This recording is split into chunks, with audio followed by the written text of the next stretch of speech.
明年开始，环保署规定讲，连锁超商甲素食店都要提供循环杯借用的服务，直接爱问次数的5%，嘛要达成15%年度的减量。若无达成目标阁无改善，会按例来处罚。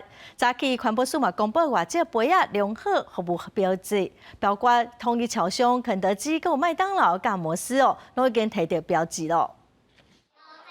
用手机就会使借循环杯来使用。环保署推动循环杯制度，帮减少一次性饮料杯，也制定循环杯服务指引、规范卫生等等，以及颁证认证和符合指引的业者。另外，为明年开始，连锁便利商店、素食店要有5%以上的门市提供循环杯服务。不过，环保署也坦白，目前民众使用意愿也无悬。我们今天开始踏出第一步以后，未来就可以看到它的成长。 使用率的成长，所以一定要走出这一步。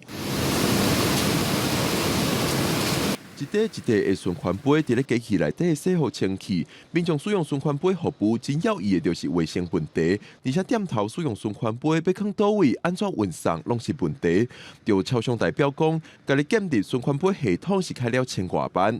若是未来循环杯要推销到中小型业者，唔知因会使安怎负担。这样的一个历程超过1年。 那另外就是，我们也次数超过了1000万元以上。环保署事实上也在研拟，怎么样能够辅助或者是补助这些不管是大型或者是中小型的企业。那么现在我们也在想说，如果有可能的时候，那么他们对于这个循环杯的清洗，是不是能够有一些的辅导或者是补助？ 另外，环保署表示，若有连锁便利商店、素食店无达到5%以上的门市提供循环杯的目标，会逐工开发。这企业一次性饮料杯的减用比率也要达到15%以上，无达成会限期改善，无改善也会处罚，一摆罚1200到6000。记者郭文长随台北报道。